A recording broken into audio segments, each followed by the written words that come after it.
Hello everyone, welcome to Vishnu IAS. In this video, we will look into the chronology of Delhi Sultanate by Vishnu IAS team. Delhi Sultanate can be classified into 5 major dynasties: Slave Dynasty, Khilji Dynasty, Tughlaq Dynasty, Sayyid Dynasty and Lodi Dynasty. In 1526, during the first battle of Panipat, when Babur defeated Ibrahim Lodi, the Delhi Sultanate came to an end. Slave Dynasty. Qutbuddin Aibak was the founder of Slave Dynasty. He was the slave of Muhammad Ghori. Hence, the name prevails as Slave Dynasty. He is the first Sultan of Delhi and laid the foundation of Slave Dynasty in India. He is generally known as Lakh Baksh because he generously donated in lakhs. A mosque called Qutb al-Islam Mosque was built by Qutbuddin Aibak. Also, Aibak laid the foundation of Qutb Minar. He built Qutb Minar remembering a Sufi saint called Khwaja Qutbuddin Bakhtiyar Kaki. Okay, this Qutb Minar was completed by his son-in-law Iltutmish. In 1210, he died while playing Chauhan. Chauhan is a game of polo playing while sitting over the horse. He was succeeded by his son-in-law Iltutmish. Iltutmish completed the Qutb Minar as already said. Also, Iltutmish is the introducer of Iqta system. Iqta system was the practice of tax farming. Iltutmish was the first person to introduce pure Arabic coin in India. He introduced two coins, silver tanka and copper jidal. He is the first person to introduce pure Arabic coin in India. Also, the 40 noble system known as Turkani Chahalgani was established by him. Following Iltutmish, Ruknuddin Firoz Shah assumed the throne, but Iltutmish's support was with Razia Sultana. Hence, Razia assumed the throne as the first female Mughal ruler of Delhi. During her period, she supported Yakut. Who is Yakut? He is an Abyssinian. It raised the jealousy of Turco-Afghan nobles. Hence, a rebellion occurred. The rebel chiefs were supported by Malik al-Dunya. Malik al-Dunya was the governor of Bathinda.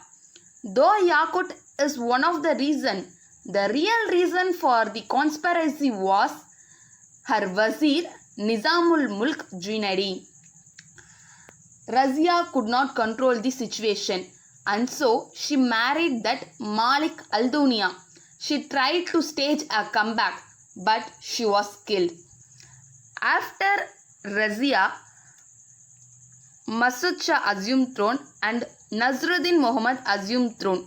Nasruddin Muhammad was the youngest son of Iltutmish. He was just a puppet ruler and the real ruler was Balban. Who is this Balban? Balban is the father-in-law of Nasruddin Muhammad. Usually we hear stories of son-in-laws capturing throne, but here is the case where father-in-law assumed the throne. Balban destroyed the powerful nobles group of Chahalgani, that 40 noble system which was established by Iltutmish. Balban is generally known for his theory of kingship. According to him, Sultan is the shadow of God on earth.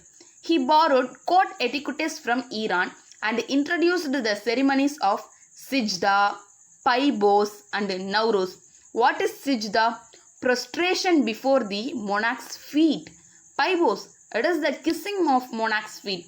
Nowruz, it is a 9-day festival of Sultan's birthday.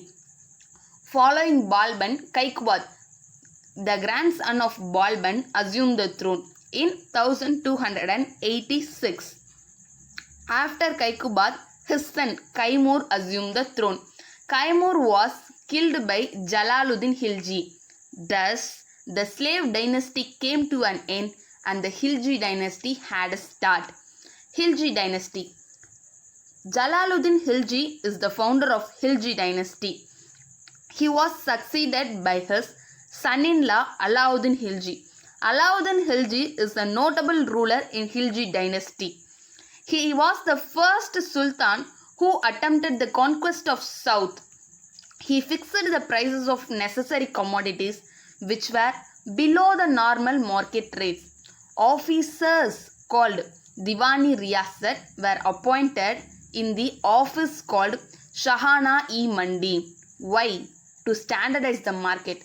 Merchants should have to register themselves in the office, that is Shahana-e-Mandi, before selling their goods at fixed rates.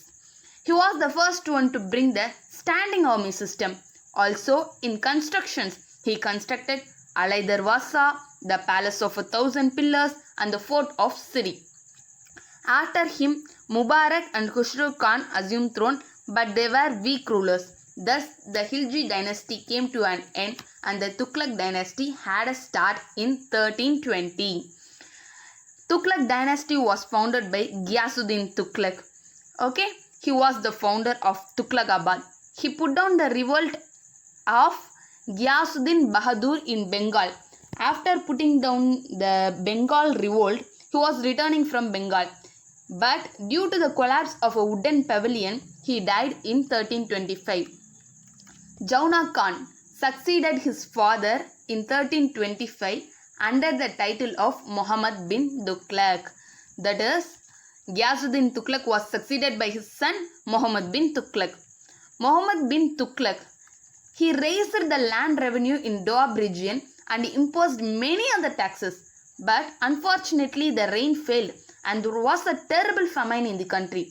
The taxes were collected rigorously. The peasants revolted in the robe. Later, several measures were taken by the Sultan.